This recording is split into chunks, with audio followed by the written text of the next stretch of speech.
Hi hello welcome to news 8 Telugu channel. This is Paritala Murthy. So ముందుగా నా ఈ reviews ఆదరిస్తున్న మీ అందరికీ కూడా పేరున కృతజ్ఞతలు తెలుపుకుంటున్నా.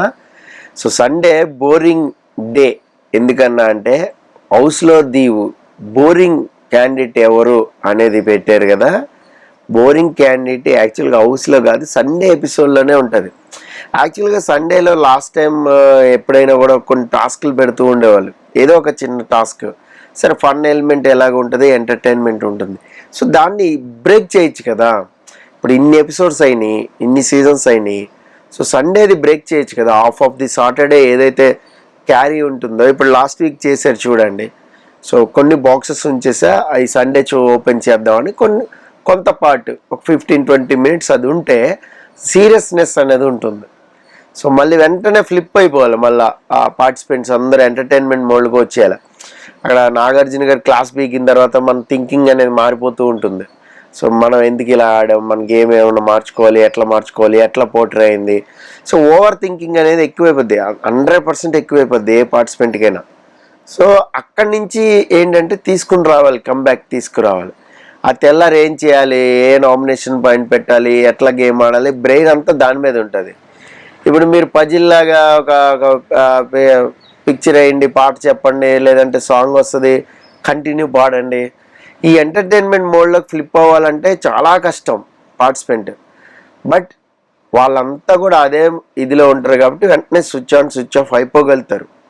సో అది కొంచెమే ఉంటే, ఇప్పుడు సెలబ్రిటీ గెస్ట్లు ఎలాగో వస్తారు, సినిమా ప్రమోషన్ ఉంటే డెఫినెట్గా బిగ్ బాస్ని తీసుకుంటారు. సో ఇలాగ ఏదైనా మీరు ప్లాన్ చేసుకుంటే, ఒకవేళ ఆ మూడ్ క్యారీ ఫార్వర్డ్ చేయగలిగితే సండే కాసేపు అయినా సరే, సో ఎంటర్టైన్మెంట్ మూడ్లోకి అనేది వస్తుంది. ఎలాగో బ్రేక్ ఇస్తారు సాటర్డే సండేకి మధ్యలో ఎపిసోడ్కి కొంత బ్రేక్ అనేది నడుస్తుంది. ఆ బ్రేక్లో వాళ్ళు డిస్కస్ చేసుకుంటారు. మళ్ళీ సండే డ్రెస్ చేంజ్ చేసేసుకుని సో ఎంటర్టైన్మెంట్ మోడ్లోకి ఫిక్స్ అయిపోతారు. సో ఆ గ్యాప్ అయితే ఉంటుంది.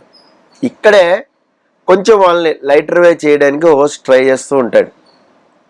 మనందరికీ తెలుసు. కొంచెం ఈ ఫార్మేట్ని బ్రేక్ చేసుకుంటే సో ఇదంతా అక్కర్లేదు మనకి. మనం అడిగే అలాగా పాటలు పాడండి, డ్యాన్స్లు వేయండి, సండే ఎంటర్టైన్మెంట్ అవసరం లేదని నా అభిప్రాయం. మీకేమనిపిస్తుందో కామెంట్ బాక్స్లో కామెంట్ చేయండి. ఇక మనం రీజనింగ్ అనవసరం. ఫ్లోరాని అందరూ సేఫ్గా, మనకి ఎందుకు వచ్చిన గొడవ, బోరింగ్ హౌస్లో అంటే ఎవరు అంటే టప్ప కొట్టేశారు. మరి ఈ వారం హరిత హరీష్ బోరింగ్ అనిపించలేదు ఎవరికి. ఎందుకంటే అసలు గేమే ఆడలా, ఎక్కడ ఇన్వాల్వ్ అవ్వాలా, ఏది చేయలా. సో మరి లేదు కదా, ఒక్క తనుజ మాత్రం మార్చింది. సో మిగతా అందరూ కూడా టక్క వేసుకుంటూ వెళ్ళిపోయారు. సో ఏంటంటే ఇక్కడ కొంచెం బ్రెయిన్తో గేమ్ ఆడాలి సేఫ్గా. సుమన్ శెట్టి అయితే మరీ అన్యాయం. ఫ్లోరా గారు సార్ అని చాలా సింపుల్గా తేల్చేసాడు. సో ఫ్లోరా ఎలాగో జైల్లోకి వెళ్ళింది, అది మనకు తెలిసిందే.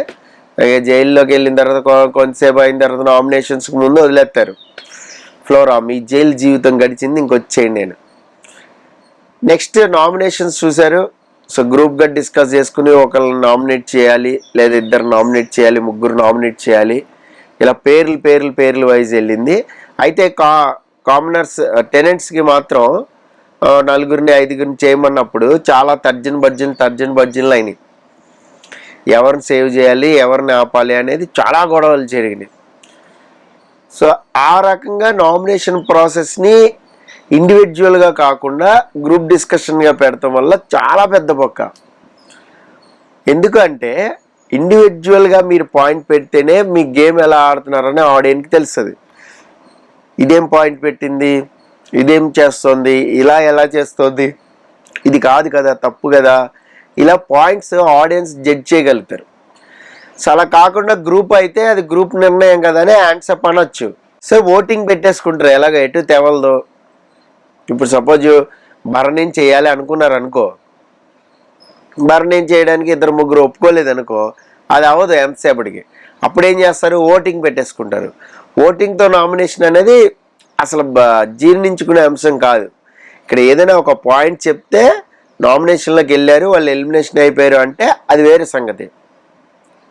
అలా కాకుండా గ్రూప్ వైజ్ ఓటింగ్ పెట్టి నామినేషన్లకు వస్తే వేస్ట్. సో మనం చూసిన ప్రోమోలో అయితే అదే ఉంది. సో నామినేషన్ లిస్ట్ ఇంకా వస్తుంది. అది వచ్చిన తర్వాత నేను క్విక్ వీడియో ఒకటి చేస్తాను. ఇంకొక విషయం ఏంటంటే సండే రోజు పవన్ డిమాన్ ఏదైతే కెప్టెన్సీ కొట్టాడో సూపర్. అంటే ఎక్కడ కోల్పోయామో అక్కడ గెలుచుకోవాలి. తను అందుకనే కెప్టెన్గా నాకు వద్దు సార్ బ్యాడ్జ్ అన్నాడు. ఇక్కడ చాలామందికి అర్థమైంది ఏంటంటే హోస్ట్ పీకేసాడు, బిగ్ బాస్ పీకేసాడు అని. హోస్ట్ అనలా, బిగ్ బాస్ అనలా. నువ్వు డిజర్వా కాదా అని మాత్రం 10 సార్లు అడిగారు. నేను డిజర్వ్ కాదు సార్ అన్నాడు. మరి ఏంటి అంటే నేను తీసేసుకుంటుంది, వెనక్కి తీసేసుకోండి సార్ అంటే తీసేసుకున్నాడు. మళ్ళీ టాస్క్ పెడదాము అంటే అక్కడ దమ్ము శ్రీజ ఒక్కతే అబ్జెక్ట్ చేసింది. అలా ఎలా పెడతారు సార్, అప్పుడు లాస్ట్ వీక్ది కూడా పెట్టాలి కదా సార్ అని. ఏది అప్పుడు బర్నీ గారు కూడా మరి అవుట్ అయిపోయారు కదా తొందరగా, అప్పుడు మరి ఇమానియల్ అవుట్ అయిపోయాడు కదా, మరి అప్పుడు కూడా పెట్టాలి కదా అని. సో ఏంటంటే ఏదైనా కూడా ఒక అన్ఫేర్ జరిగింది అన్నప్పుడు అక్కడ పవన్ కాల్ తీసుకున్నాడు, బిగ్ బాస్ తీసుకున్న కాల్ కాదు. చాలామంది నాకు మెసేజ్ పెడతా ఉన్నారు దమ్ము శ్రీజ అడిగింది కరెక్టే కదా అని. మేబీ ఆ అమ్మాయి పాయింట్ ఆఫ్ వ్యూలో కరెక్ట్ అయ్యి ఉండొచ్చు, కానీ లాస్ట్ వీక్ ఇది పెడతాం అనేది కెప్టెన్సీ అయిపోయిన తర్వాత మొత్తం అంతా అయిపోయాక కెప్టెన్ అయిపోయాడు. అది ఫెయిర్ ఎనఫ్ సంజన కెప్టెన్ అయింది. ఇక్కడ ఫెయిర్ ఎనఫ్ లేదు, సొంత రూల్స్ సంచాలక్ పెట్టిన సొంత రూల్స్ వల్ల అయ్యాడు. ప్లస్ ఏంటి స్టాప్ అన్నప్పుడు అవుట్ అయింది భరణికి మాత్రమే కాదు, పవన్ డిమోన్ కూడా అవుట్ అయ్యాడు. పవన్ డిమోన్ లాస్ట్లో రాశాడు, అది సంచాలకి చూడలేదు.